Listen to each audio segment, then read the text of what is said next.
Bonjour à tous ceux qui étaient là ce matin, et bonjour et bienvenue à tous les autres. Bienvenue sur cette scène Pitch 2.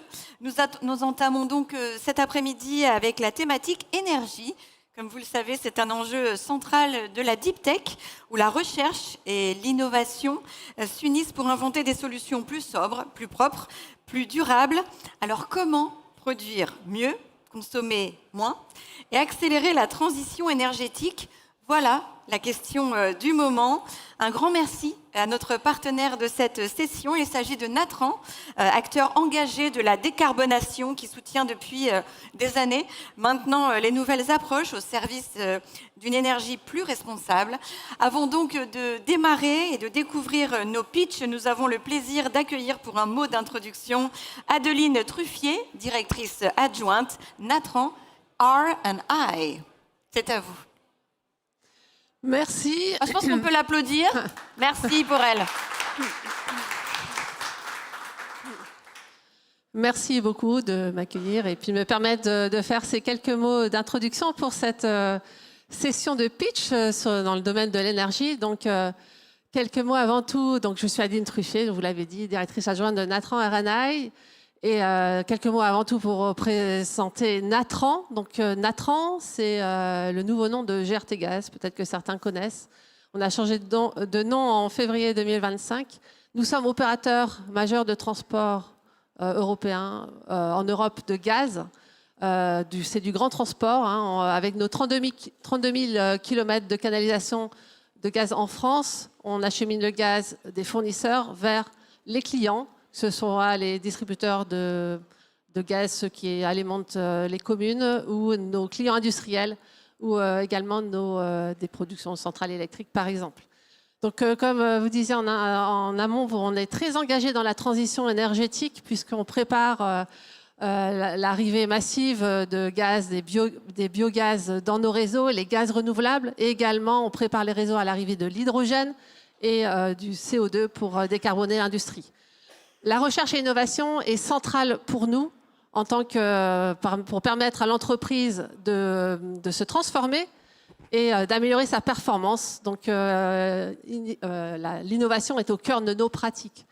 Et plus précisément, Natran R&I, donc on est intégré à Natran et on opère aussi la R&D pour les infrastructures gazières dans son ensemble. On a une quarantaine de clients à l'international et on est très connectés au réseau de R&D, que ce soit la recherche académique, mais également l'innovation. On a par exemple une Open Innovation Factory qu'on a développée en interne depuis quelques années et un dispositif d'incubateur Nova. Et on a d'ailleurs parmi nous quelques sociétés qu'on incube qui vont pitcher cet après-midi parmi, je crois, les 22 sociétés qui vont pitcher. Donc, si vous voulez en savoir plus, vous pouvez nous voir au centre de H1, on est là aussi. Voilà, merci à tous et puis bonne session de pitch à tous. Puis je suis dans le jury, voilà. Merci beaucoup Adeline, merci, je récupère le micro. Merci pour votre engagement concret en faveur d'une énergie plus durable. Avant de commencer cette session, j'aimerais vous présenter les membres du jury. Ils sont au nombre de 3. Adeline, bien sûr, Truffier, qui vient de parler, mais aussi à ses côtés, Henri Lachapelle. Merci, bienvenue. Henri, vous pouvez vous lever qu'on vous voit. Director of Business Development Community France Deep Tech. Vous avez aussi Gérald Kenamian, directeur des missions Innovation MEDEF. Vous pouvez les applaudir. C'est vous, messieurs, dames, qui aurez la lourde tâche de départager ces startups et d'élire la numéro 1. La réponse, ce sera tout à l'heure, bien sûr, en fin de journée. Allez, le format, vous le savez, est rythmé. 2 minutes par startup. Place à la première série. Nous allons commencer avec A-Tech, qui développe des robots de tri des déchets alimentés par l'intelligence artificielle appelée Atron, pour bâtir des villes plus intelligentes où le tri ne dépend plus du travail humain. Pour cela, j'ai l'honneur d'accueillir Jayo Ryu, le CSO. Je vous demande de venir sur scène pour high-tech. Oh, here, of course. In English? Ah, ok. En fait, il avait déjà un pas d'avance sur moi. So it will be in English. You have 2 minutes? Okay? Thank you. Merci, merci beaucoup. Hello, everyone. My name is Jae-ho Ryu, CS of ATEC, a South Korea startup using AI and robotics to redefine how the world handles waste. Today, most recycling centers still depend on manual sorting. It means hand sorting, right? It's slow, unsafe, and unsustainable. So ATEC, we solve this problem with our AI-based robotic sorter named Atron, the robot named Atron.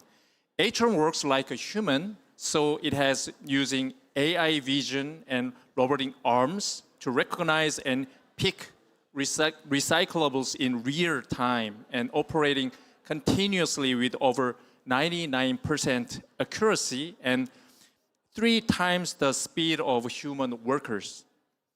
We have already installed over 30 units robots across 11 facilities in South Korea, achieving 70% recovery rates and strong market leadership. So our mission is very simple, to make waste management part of the circular economy, not the landfill problem. If you're interested in investing, pilot testing, or collaborating, we'd love to connect and build the next generation of sustainable recycling together. Thank you. Thank you so much, Jae-ho. Thank you very much. I have 20 minutes. You have still time. Do you want to talk about something else? If you have any questions, Oh, I can. 15 seconds? It's just short. Anyway, But nice to meet you. yeah, Okay. Are you okay? Yeah? I love this. love it? This French and Paris. Thank you very much. Good. Enjoy Paris and thank you again. Merci beaucoup. On peut l'applaudir. Jae-ho Ryu pour ATEC. Je vous propose maintenant de continuer avec le deuxième pitch. Place donc à AIMT Corp, spécialisé dans les panneaux d'isolation sous vide, parmi les matériaux les plus performants du marché pour réduire les pertes énergétiques. Pitché à mes côtés par Sewang Hyuk, COO et cofondateur. Welcome. On peut l'applaudir s'il vous plaît. It will be in English also. In English. You have 2 minutes. Okay. Yeah, the stage is yours. Thank you. Yeah. Hello, my name is Sewon Yuk. I'm from AMT Korea, and also I'm CEO of AMT Turkey. We provide ultra-high insulation performance with vacuum insulation panel, which can provide 10 times better insulation performance than existing material. Also, we provide high insulation solution and designed by ourselves with our customers. If simply say, vacuum insulation panel can provide the suitable insulation performance with very thin thickness compared with other thick EPS or polyurethane. So with this material, we can design any cold chain or home appliance such as refrigerator with high energy efficiency or something with without any electricity. For example, the cold chain, we can provide the wider space with a long fresh time with suitable temperature. I want to say we will be the #1 VIP manufacturer in Turkey and for the European side, not from China. If you have an interest in any industrial field with vacuum insulation panel, please contact me with your freedom. Thank you very much. Thank you so much. Sewon, thank you. Je vous propose maintenant d'enchaîner. Découvrez BioRen Gaz, qui valorise les déchets alimentaires grâce à une technologie brevetée haute performance au service d'une économie circulaire, pitché par son président Jonathan Fritsch. Bonjour Jonathan. Bonjour à vous. Bienvenue. Bonjour à toutes et à tous. Vous avez 2 minutes. C'est parti. Comme elle a pu l'introduire, BioRenGaz est une société qui commercialise actuellement une technologie de méthanisation haute performance pour la valorisation des déchets alimentaires et le traitement des eaux. En partenariat avec l'INRAE, c'est ce pourquoi nous avons été invités aujourd'hui, nous développons également une technologie de production biologique d'hydrogène. La technologie BioRenGaz, en 2 mots, c'est un réacteur qui a des performances 4 fois supérieures aux technologies de réacteurs classiques, qui permet de réduire de 75% les coûts opérationnels, d'augmenter de 10% la production de gaz, tout en permettant une optimisation d'un facteur 10 de l'emprise au sol des installations. L'innovation repose sur l'utilisation d'un catalyseur. En fait, ce catalyseur a différentes dénominations en fonction du secteur d'activité. On appelle cela également un biomédia. BioRenGaz a breveté l'un des supports de culture, biomédia, catalyseur, le plus compétitif et le plus écologique existant. Nous avons une couverture française, européenne, chinoise, indienne. Nous attaquons des démarches d'internationalisation quasiment globales. Nous posons en plus de la vente de cette technologie la mise en place d'un modèle économique permettant aux industriels de décarboner l'industrie. Effectivement, notre installation, nous la vendons à des méthaniseurs, mais pas uniquement aux méthaniseurs, nous les vendons également aux détenteurs de matières premières et déchets alimentaires, ce qui leur permet de développer leurs actifs de production d'énergie et de décarbonation. Nous réalisons actuellement une levée de fonds pour un montant global de 2,8 millions d'euros. Nous cherchons encore activement 500 000 euros pour débloquer l'ensemble du tour de table. N'hésitez pas à me contacter pour plus d'informations. Merci à vous. Merci beaucoup, Jonathan. C'est pas facile, hein, vous en êtes très bien sorti. Merci beaucoup. Cet exercice est difficile. Voici maintenant Bobine. Bobine qui électrifie les procédés industriels appliqués au recyclage des plastiques pour une production plus propre et plus sobre. J'appelle donc maintenant le CTO Romain Rivière à vous pitcher Bobine. On peut l'applaudir, merci. Merci beaucoup. Alors, je vais essayer de faire court. Donc, Bobine, c'est une entreprise incubée, et en tout cas qui a été développée par la SAT Connectus et l'ICPES à Strasbourg, et qui a pour vocation à développer une solution de recyclage chimique des plastiques, et notamment des plastiques nommés hard to recycle, qui ne peuvent pas être adressés par le recyclage mécanique. Pour ce faire, il y a une innovation qui a été développée, donc comme je le disais, à l'ICPES de Strasbourg, qui combine l'induction, le chauffage par induction, donc un aspect complètement électrique, et de la catalyse hétérogène, avec un catalyse bien spécifique qui est insensible aux polluants issus du déchet. Le fait d'utiliser cette innovation nous permet en fait de retourner à la matière avec des rendements qui sont supérieurs à 45% par rapport à nos concurrents, que sont la pyrolyse par exemple, et de diminuer par 60% la consommation énergétique.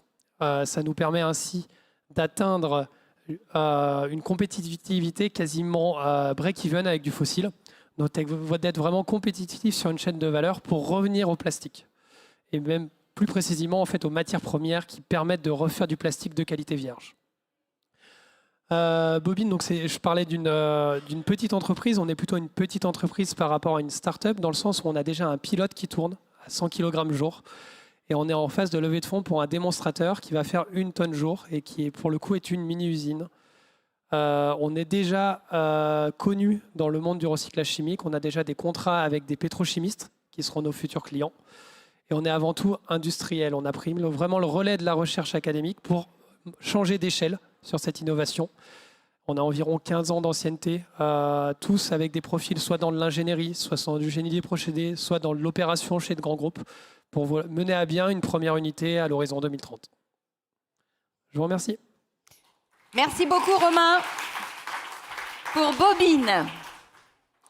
Allez, on continue et place maintenant à DiamFab, qui propose une solution à base de diamants semi-conducteurs. Oui, c'est vous ? Ah, super. DiamFab qui propose donc à base de diamants semi-conducteurs pour une électronique plus performante et plus durable. Voici donc le CRO et Partnership Development Director, Yvan Liorado. Merci de l'accueillir.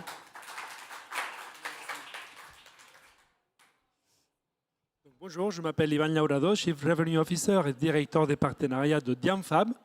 Donc Diamfab, on veut libérer la puissance du diamant pour les applications technologiques. Donc nous voulons rendre ce composant pour permettre l'électrification de l'économie de façon plus efficace, plus verte et plus durable. L'électronique de puissance, aujourd'hui, représente 70% de l'électricité passe au moins dans un point de conversion, ce qui représente un énorme gaspillage d'énergie, de la performance. Donc l'industrie des semi-conducteurs, pour améliorer cette performance, elle travaille dans le choix des matériaux semi-conducteurs pour remplacer le silicium. Donc il y a déjà dans le marché des matériaux comme le carbure de silicium ou le GaN qui permettent une certaine amélioration. Le diamant, il est connu comme le semi-conducteur ultime, permettant au client final d'améliorer le coût, l'efficacité, le volume et le poids de leur système. Concrètement, Diamfab, on vient déverrouiller l'un des bottlenecks technologiques principaux qui est le dopage, mais on le fonctionnalise aussi en faisant des composants principaux, donc diodes, condensateurs, transistors, pour faire partie de la chaîne de valeur de l'électronique au niveau mondial. Aujourd'hui, nous venons de déménager dans notre ligne pilote il y a 2 semaines. La semaine dernière, elle a été mise en service. Nous sommes 23 personnes, dont 11 PhD, qui faisons la recherche. Nous travaillons aussi avec des clients de la filière, que ce soit ST Microélectronique, COA, Schneider Electric, Thales, Renault, pour façonner et donner toute la performance de ces matériaux pour l'utilisation finale. Finalement, c'est une question de souveraineté, à la fois matérielle. Le diamant, on le fabrique à partir du diamant, du méthane, de l'hydrogène, l'électricité. Donc, on n'est pas dépendant de matières rares qui viendraient d'ailleurs. Merci. Muchas gracias, Ivan. Merci beaucoup. Allez, nous allons continuer et cette fois, nous allons passer à E-éthylène. Alors, E-éthylène transforme le CO2 capté en produit chimique de base grâce à l'électrolyse, contribuant ainsi à la décarbonation de l'industrie. Cette fois, nous allons accueillir son fondateur, j'ai nommé Alfonso Moriello. Bonjour. Bonjour, merci beaucoup. Donc, je suis Alfonso Moriello, je suis cofondateur d'E-éthylène, une spin-off de l'Université de Montpellier. Alors, notre objectif, notre raison d'être, c'est de verdir l'industrie pétrochimique. Alors, pourquoi ? L'industrie pétrochimique nous fournit les objets de notre quotidien. Mais regardez le siège sur lequel vous êtes assis, probablement vos vêtements, probablement les matériaux de construction de ce bâtiment. Il y a de la chimie partout, ce sont des produits utiles. Mais il y a un problème parce que tout ça est fabriqué à partir de pétrole, donc c'est fossile. Et si nous sommes sérieux dans nos efforts et intentions de décarbonisation et d'intention énergétique, il faut arrêter d'utiliser des produits pétroliers. En même temps, nous, comme société, nous avons un autre problème. Donc, il y a beaucoup d'industries qui sont difficiles à décarboner et qui continueront à émettre du CO2 dans l'atmosphère et qui est responsable de, bien évidemment, le réchauffement climatique. Alors, nous avons 2 problèmes, mais nous avons une solution innovante, disruptive à ces 2 problèmes en même temps. Donc, nous avons une technologie qui peut faire l'électrolyse des émissions de CO2 avec de l'électricité renouvelable, de l'électricité verte, et la transformer directement dans une seule passe en éthylène, propylène et d'autres précurseurs pour l'industrie pétrochimique. Donc, nous pouvons fournir les centrants à l'industrie pétrochimique pour remplacer les centrants fossiles, tout en réduisant les émissions de CO2. Donc, nous avons un pilote qui tourne dans notre laboratoire à Montpellier. Aujourd'hui, on a noué beaucoup de partenariats avec des institutions de recherche et des industriels, INEOS, GRDF, etc. Et nous voulons construire un démonstrateur industriel. Et pour cela, nous sommes en recherche on levée des fonds en ce moment. Et on cherche un total de 5 millions d'ici à 3 ans. Merci beaucoup pour votre attention. Merci encore. Félicitations pour ce pitch. Merci. Nous allons continuer, ça va vite. 2 minutes, ça passe extrêmement vite. Avec EUCNC, is it correct? Yes, thank you. Qui représente une peinture écologique capable de réduire les émissions de carbone tout en améliorant l'efficacité énergétique des bâtiments. Le pitch sera fait par le Business Director, j'ai nommé Charles Yu. Thank you and welcome.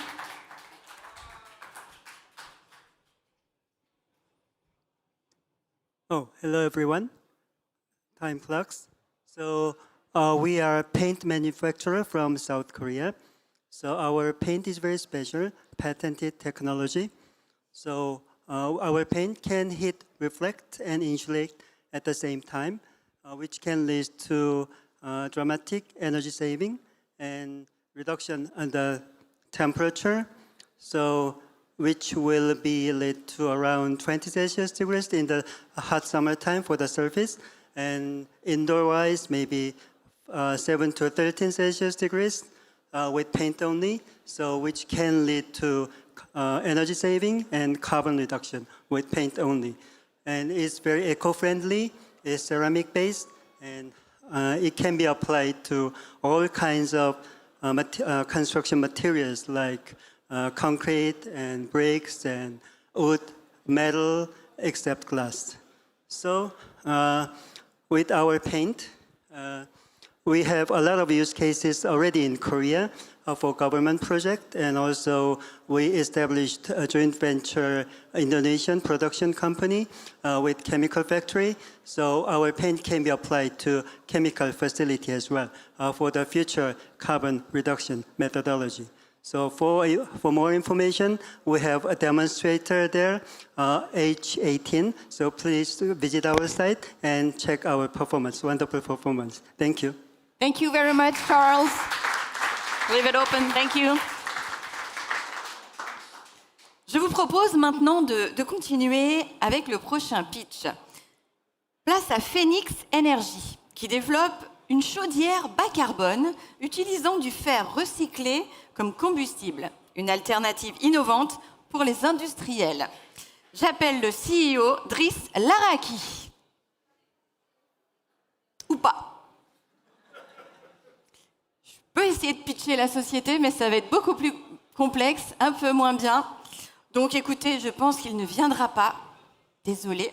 On passe au suivant. Allez, je vous propose maintenant de découvrir Gamatech, qui produit des microsphères de silice pleines et poreuses par voie sol-gel avec des applications multiples dans l'industrie et la santé.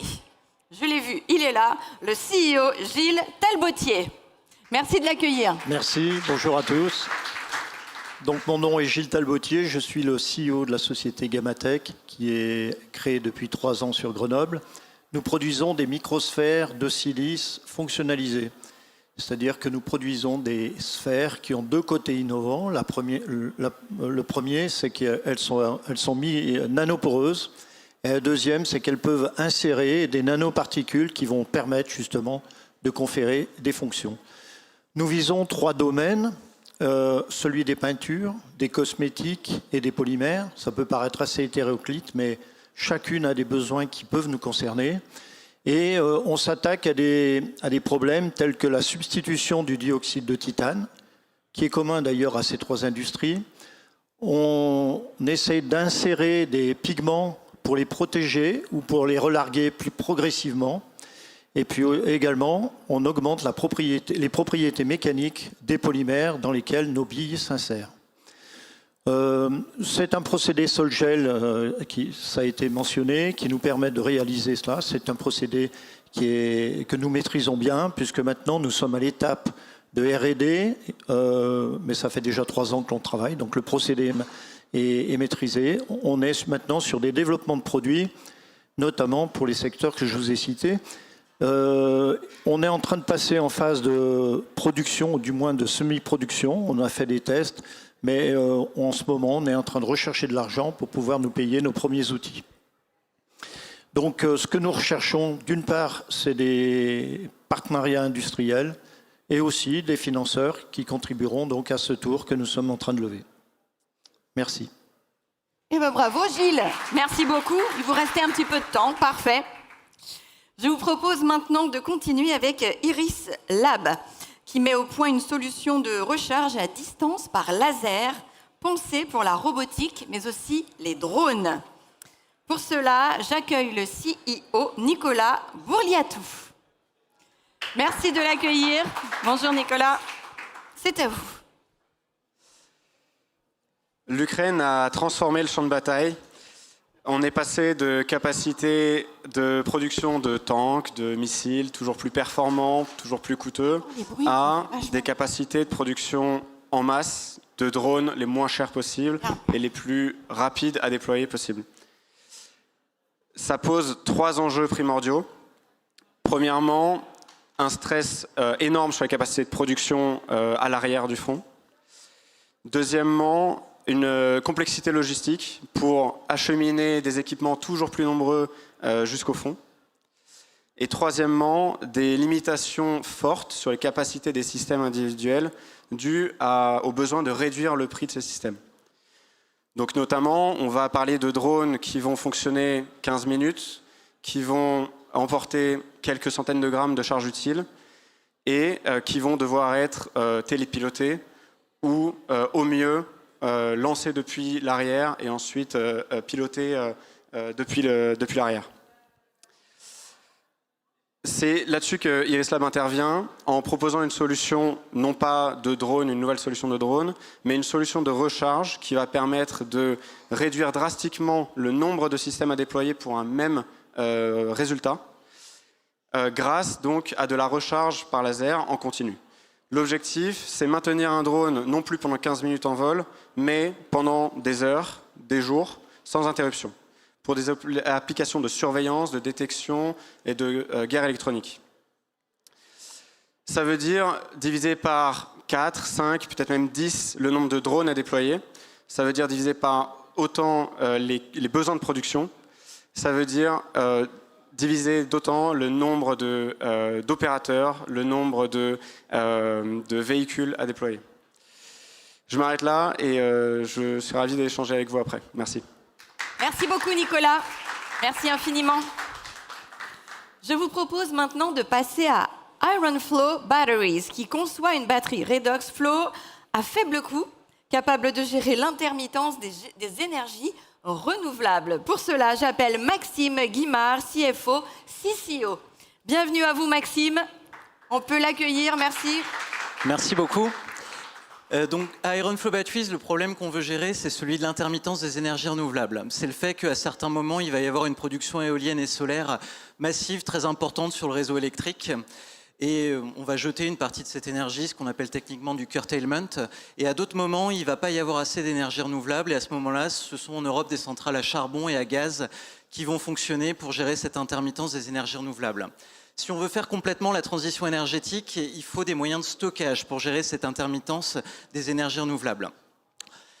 Aujourd'hui, il existe de bonnes batteries sur le plan technique, c'est les batteries lithium-ion. Vous les avez entendu parler, vous en avez entendu parler, vous les avez dans vos téléphones portables, dans les véhicules électriques.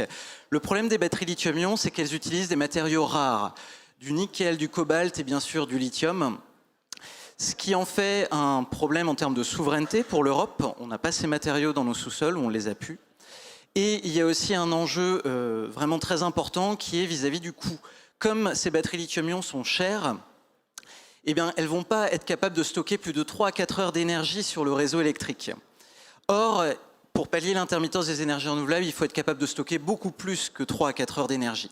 Chez IronFlow Batteries, nous développons une batterie Redox Flow à base de fer. Le fer, c'est le métal le plus abondant sur Terre et le plus facilement extractible. Nous sommes une équipe de 8 personnes, très expérimentées dans le secteur de la batterie et de l'entrepreneuriat. Nous avons comme partenaires Chimie Paris et l'École Normale Supérieure. Notre objectif, c'est d'ici 1 an, d'ici fin 2026, que notre premier prototype fonctionne sur le réseau électrique avec EDF en partenaire. Aujourd'hui, nous avons déjà un prototype qui fonctionne dans nos laboratoires et on vise une commercialisation début 2028. Je vous remercie pour votre attention et n'hésitez pas à venir me parler si vous avez des questions après. Merci Maxime, merci beaucoup. Alors, j'ai été informée, ça y est, que Driss est arrivé.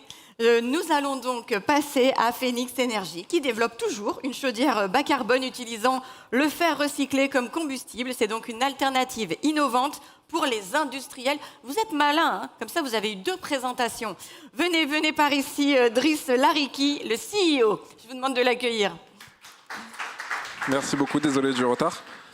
Donc, je m'appelle Driss Laraki, comme vous l'avez dit du coup à 2 reprises, et je suis cofondateur de Phoenix Energy, une société qui va révolutionner la production de chaleur industrielle grâce à sa chaudière bas carbone à combustible de fer.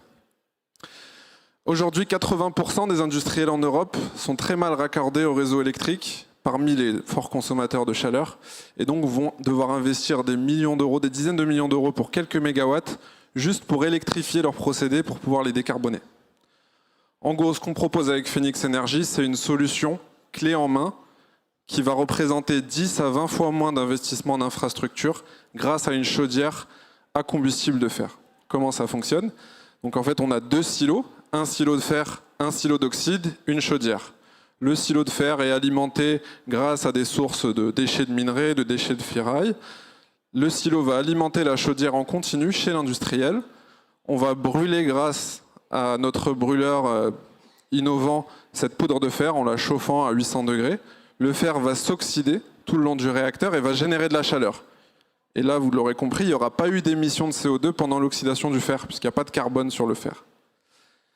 L'autre élément intéressant, c'est que l'oxyde de fer généré par cette combustion peut être revalorisé derrière. En plus de valoriser la chaleur, on peut valoriser l'oxyde pour reformer le combustible initial en utilisant des énergies renouvelables chez un producteur, ou on peut le valoriser chez des aciéristes ou des producteurs de fer en leur revendant. Notre solution est donc à terme 2 à 3 fois moins chère que le coût de l'électricité, compétitive avec le coût du gaz naturel et surtout 10 fois moins cher en coût d'infrastructure. Nous avons levé fin juin 3 millions d'euros auprès de VC et de Business Angel pour réaliser notre premier pilote industriel chez un industriel de la construction l'année prochaine. Et l'objectif de Phoenix, c'est de réduire de 500 mégatonnes par an les émissions de CO2 d'ici 2050. Voilà, merci de votre attention. Merci beaucoup, Driss. Le jury attend avec impatience. Alors c'est parti avec LC Engineering qui développe des solutions complètes et économiques pour le mesurage de l'hydrogène et du CO2 au service de la transition énergétique. Pour cela, je vous demande d'accueillir le CEO Laurent Cordier. Bienvenue Laurent, vous allez bien? Merci, ça va et vous-même? Ça se passe bien? Oui, bonjour à toutes et tous. Allez-y, prenez place juste devant là. Là. D'accord, juste devant. Parfait. Voilà, donc je suis Laurent Cordier, donc le fondateur de LC Engineering. Et j'ai eu le privilège cette année d'être accompagné par Natran, donc nominé comme lauréat du concours Nova pour mes travaux sur la métrologie de l'hydrogène en particulier et la mise au point d'un système de détermination du PCS de l'hydrogène, donc du pouvoir calorifique de l'hydrogène, à moindre coût. Et surtout un système zéro émission. Alors à moindre coût tout simplement parce que le système il va coûter à peu près 10 fois moins cher d'un chromatographe. Donc on va passer de 80 000 à 8 000 euros pour une solution qui va déterminer le pouvoir calorifique de l'hydrogène et pouvoir finalement déterminer aussi l'énergie qui est délivrée chez les clients. C'est aussi une solution qui est extrêmement rapide. Le chromatographe, on passe d'une analyse toutes les 5 minutes. Ici, moi j'ai une analyse à peu près toutes les 5 secondes, ce qui va permettre de piloter le réseau, en plus d'avoir une solution qui va me déterminer le PCS pour des raisons pour la facturation. Et c'est aussi une solution qui est zéro émission, puisque mon système est basé uniquement sur des modèles physico-mathématiques. Et je vais utiliser les propriétés physiques qui sont disponibles dans la station pour aller déterminer d'autres propriétés physiques dont j'ai besoin pour les processus de facturation et de pilotage du réseau. Alors, solution aussi la plus complète, puisque en complément de ça, il y a aussi une solution software qui va permettre aux techniciens sur place d'avoir accès à tous les algorithmes et de pouvoir vérifier rapidement que le système est paramétré correctement. C'est simplement une API sur base d'Excel, il pourra directement vérifier. Et solution complète aussi, parce qu'il nous fallait une solution qui soit certifiée par la métrologie. Et donc, j'ai aussi créé un organisme de vérification agréé et qui me permet finalement de mettre l'étiquette verte sur le système et qui pourra être utilisé par Natran, par exemple dans le cadre du projet Mosaïque, et qu'on pourra utiliser ce système pour finalement les transactions commerciales et déterminer les quantités de gaz qui auront été livrées aux clients industriels raccordés sur le réseau d'hydrogène. Eh bien, merci. Merci Laurent. Bravo. Merci à vous. Merci beaucoup. Bonne journée. Nous allons continuer tout de suite avec le prochain pitch. Découvrons ensemble Lookup Geoscience, qui conçoit un logiciel universel de visualisation et d'interprétation du sous-sol pour une meilleure compréhension de nos ressources naturelles. Je vous demande d'accueillir son président, Sébastien Lacaze. Bonjour Sébastien. Ouais, bonjour à tous. Ça passe bien? Ouais, très bien. Ravi d'être là. Parfait. Allez, c'est parti pour 2 minutes. Merci, 2 minutes chrono. Alors, savez-vous pourquoi les énergies décarbonées provenant du sous-sol sont aujourd'hui sous-exploitées à l'heure de la transition énergétique? Alors ça, c'est une question que je me suis posée, moi qui ai travaillé pendant plus de 25 ans dans les logiciels d'exploration pétrolière. Et il y a un peu plus de 2 ans, quand je me suis intéressé à ce sujet, je suis allé voir notamment les acteurs de la géothermie et de l'hydrogène naturel. Et qu'est-ce qu'ils m'ont dit? Ils m'ont dit qu'ils travaillaient sur des éventails de données beaucoup plus variés que l'industrie pétrolière, des données éparses, hétérogènes, et que ces outils, notamment logiciels, qui viennent de l'industrie pétrolière, sont complètement inadaptés. Tout d'abord parce qu'ils sont trop chers, trop rigides et trop complexes. La conséquence de ça, c'est que les projets peinent à émerger, les décisions ne sont pas prises. Quelque part, le constat que j'ai fait, c'est que la connaissance du sous-sol est aujourd'hui plus que limitée, elle est bloquée. Elle est quelque part réservée à l'industrie pétrolière. Et qu'est-ce qu'on a essayé de faire à Look Up Géosciences? C'est de l'ouvrir, de la rendre accessible au plus grand nombre, de la démocratiser. Alors comment me direz-vous? C'est en créant la solution logicielle unique qui permettra d'intégrer l'ensemble de ces données multiphysiques, de l'imagerie satellite, mesures de terrain, des forages et également de l'échographie géophysique du sous-sol. C'est quelque part de voir, de comprendre et de modéliser justement les risques et le potentiel du sous-sol. Et enfin, c'est de créer une solution simple d'usage, le Google Under Earth. Alors aujourd'hui, Lookup, c'est quoi? C'est 12 personnes que nous avons réunies depuis 1 an. Voilà, la société s'est créée en 2024. Donc depuis 1 an, 12 personnes spécialistes en géosciences, géophysique et ingénierie logicielle. C'est un produit qui va émerger fin 2027, mais des briques que nous commençons à valoriser dès début d'année prochaine. Et enfin, c'est du revenu généré à partir de ces technologies. Notre ambition, c'est de devenir la solution de référence qui permet d'explorer les ressources naturelles indispensables à cette révolution énergétique. Merci à vous. Merci beaucoup Sébastien, merci. Right on time. Parfait, 2 minutes pile, parfait. Je vous propose maintenant de continuer avec la prochaine start-up. Nous allons découvrir Metals, qui valorise la chaleur fatale à basse température en la transformant en chaleur utile ou en froid, pour une industrie plus efficace et bien sûr plus durable. Merci d'accueillir Alexis Van Wesmel, pas mal hein, CEO. Merci de l'accueillir tout de suite. Alexis, 2 minutes. Bonjour à tous, donc moi je suis Alexis, je suis le CEO de Metals et avec Metals on va s'attaquer à un problème, c'est la chaleur fatale basse température. Alors la chaleur fatale c'est quoi? C'est finalement la chaleur qui est perdue par les procédés industriels, par les data centers, par le solaire. Et basse température parce qu'on est en dessous de 100 degrés. Alors peut-être avant de parler de la techno, mettre un peu de contexte sur une des verticales qu'on adresse, c'est typiquement les data centers. Data center, c'est un gros radiateur qui accessoirement fait un peu de calcul et il se trouve que l'essentiel de leur énergie est perdu sous forme de chaleur. Aujourd'hui, la consommation mondiale des data centers, c'est l'équivalent de la France à peu près. En 2030, ce sera l'équivalent de l'Inde. Donc il y a 2 sujets. Le premier, c'est d'essayer de valoriser cette chaleur qui est de toute façon produite. Et le deuxième, c'est de baisser la consommation électrique du refroidissement. C'est ce qu'on fait chez Metals. On utilise des matériaux qu'on appelle des MOF, Metal Organic Frameworks. Alors ces matériaux-là, ils ont fait un peu parler d'eux ces dernières semaines parce qu'il y a le prix Nobel de chimie qui porte sur les MOF. Ça fait 25 ans que c'est développé. Et il se trouve que quand on utilise ces matériaux avec de l'eau, on arrive à faire 2 choses. La première, c'est du stockage. Donc en fait, on vient stocker la chaleur lorsque l'offre ne correspond pas à la demande. Typiquement, un data center, ça tourne 24 heures sur 24, 7 jours sur 7. Un réseau de chaleur urbain, ça a besoin de temps en temps de chaleur, de temps en temps un peu moins. Et le deuxième sujet, c'est qu'on arrive à faire du froid à partir de chaleur. Donc typiquement, on prend une source de chaleur et par chaque kilowattheure de chaleur qu'on prend, en fait, on récupère 0,7 kWh de froid en utilisant 90% d'énergie en moins par rapport à un climatiseur. Donc en fait, c'est pratiquement du froid gratuit et notre idée, c'est de venir nous connecter au data center. En été, quand il fait chaud, de leur fournir du froid et en hiver, quand on en a besoin, de stocker cette chaleur pour la revendre à d'autres acteurs. Voilà. Et donc on cherche des partenaires industriels pour essayer d'un peu mieux comprendre le marché et on est accompagné par PSL qui nous fait confiance et avec qui on est en train de développer la techno. Merci à tous. Merci beaucoup Alexis. Parfait.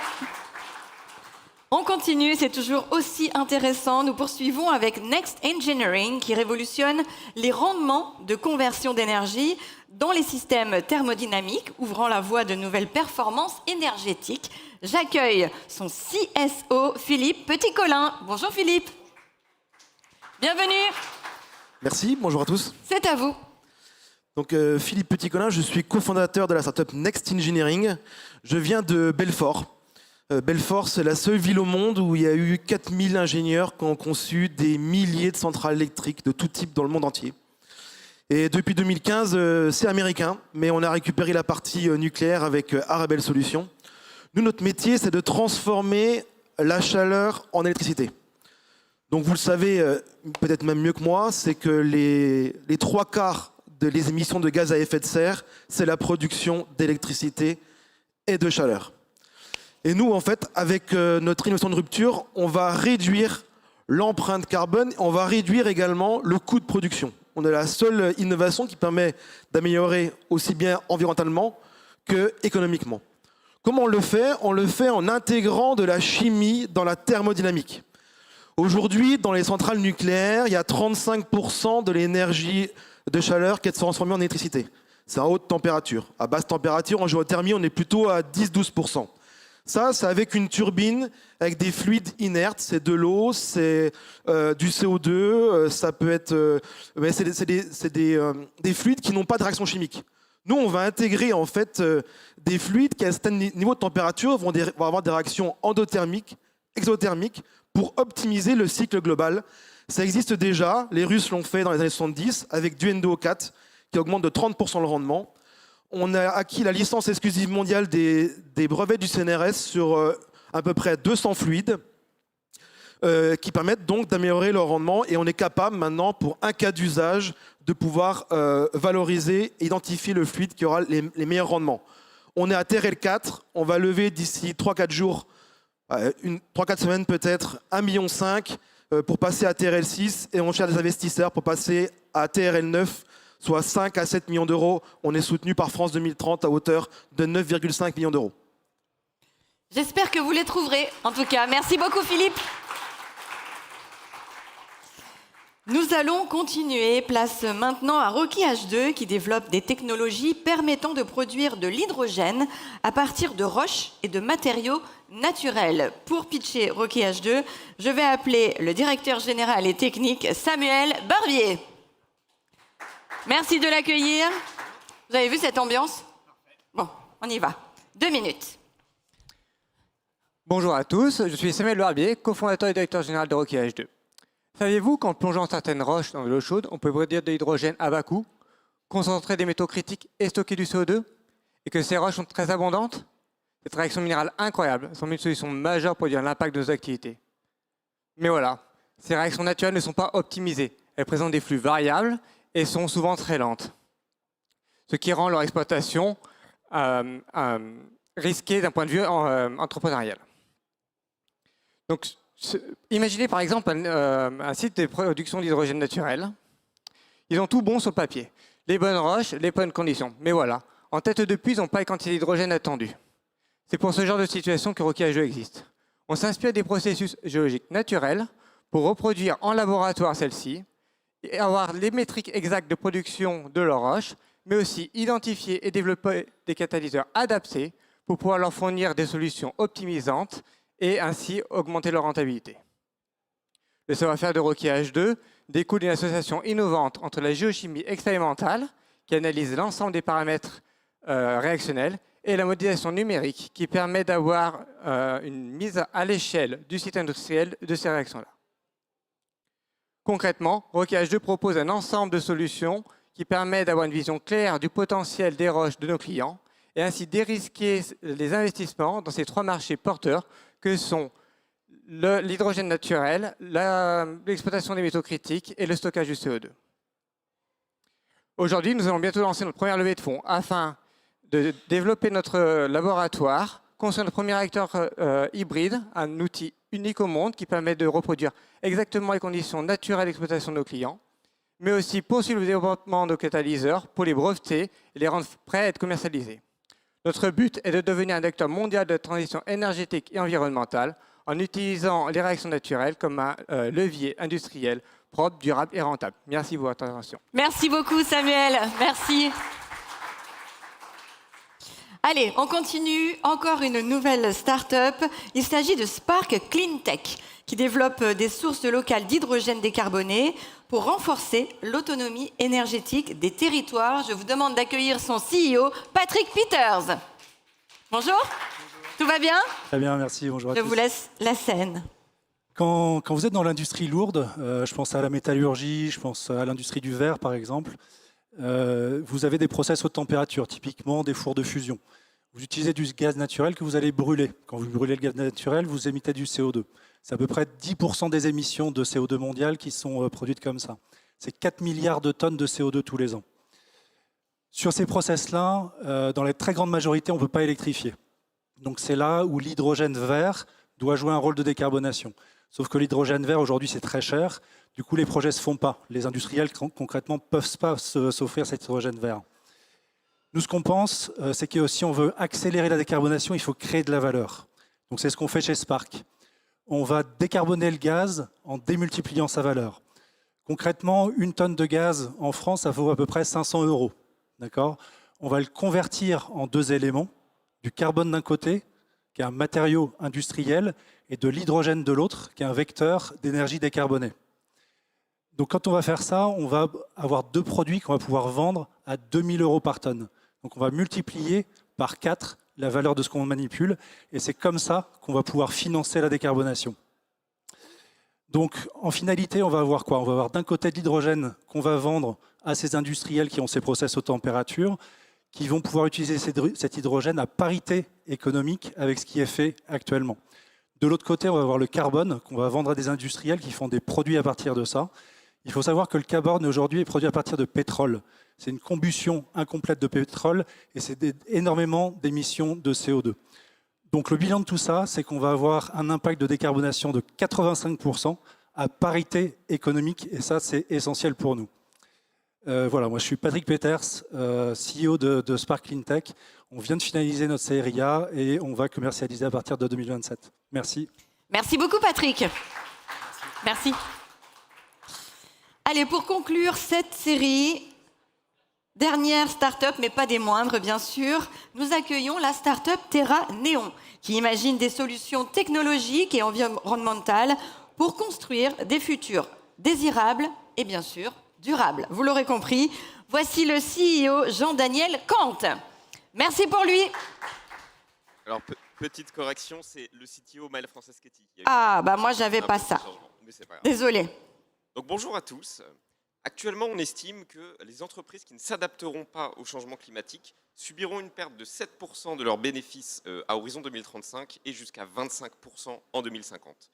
Investir dans l'adaptation et la décarbonation des activités est un enjeu stratégique, mais c'est aussi une problématique complexe.